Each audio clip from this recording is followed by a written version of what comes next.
peringatan tenggelamnya kapal feri Gurita 26 tahun yang lalu, 19 Januari 1996 dan sekarang 19 Januari 2022.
Kembali jasa-jasa pahlawan almarhum dan almarhumah, saudara kita, orang tua kita, anak kita dan sebagainya yang terjadi tragedinya musibah kapal KMP Gurita pada tahun 96 bertepatan dengan tanggal 19 Januari yaitu tepat hari ini. Oleh karena itu, mari kita merenung kembali dan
jika seandainya dalam kapal ini ada orang tua kita ataupun anak kita, ini kita niatkan doanya dengan khusus, yaitu dengan bahasa Aceh, bahasa Arab.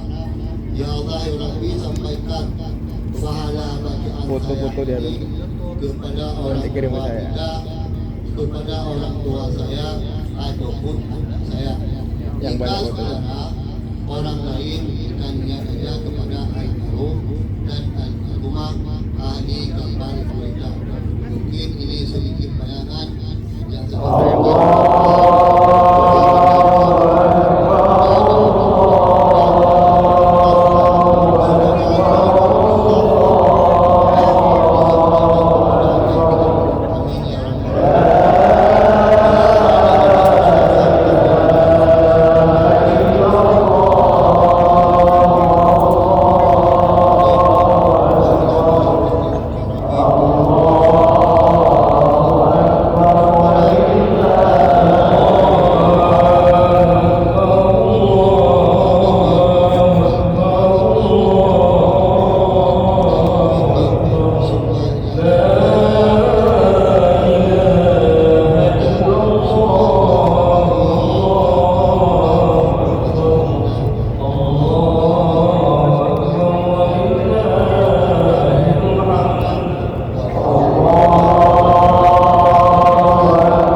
بالله من الشيطان الرجيم.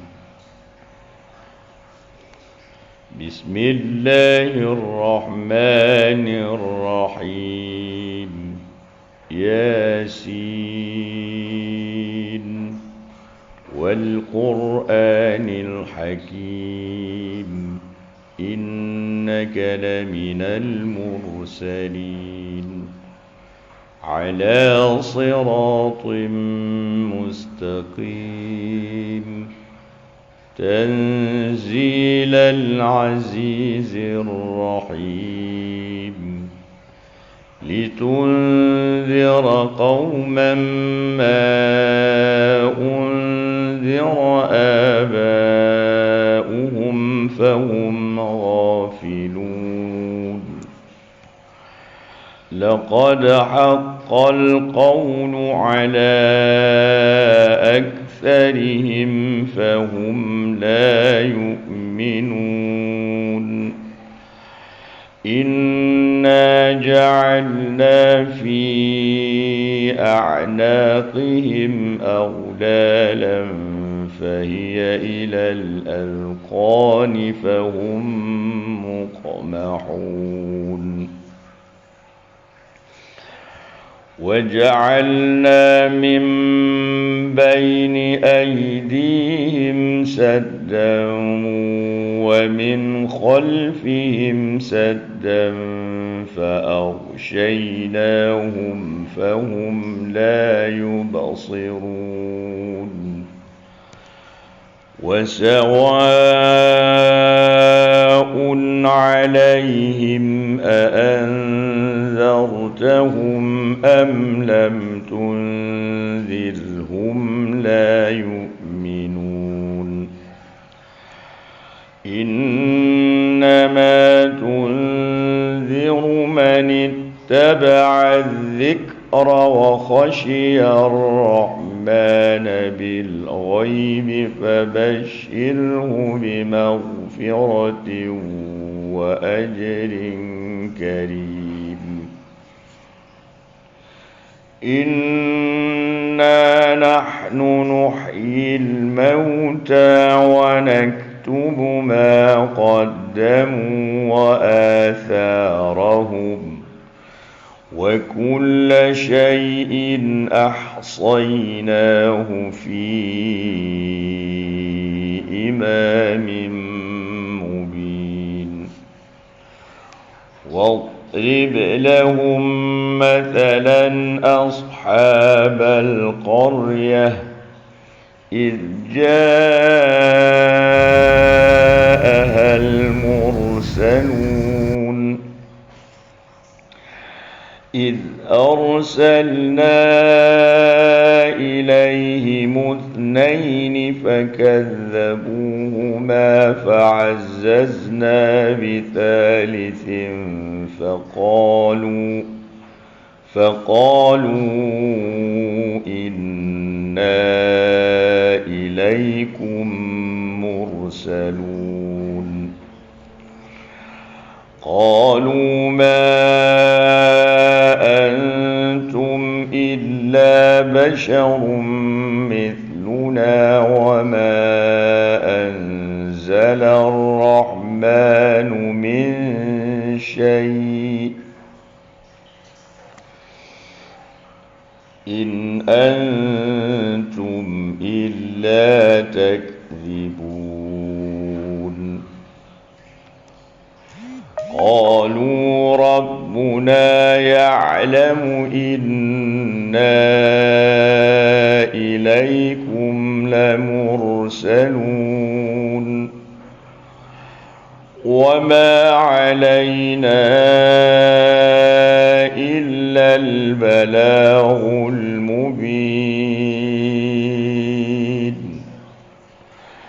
قالوا إنا تطيرنا بكم لئن لم تنتهوا لنرجمنكم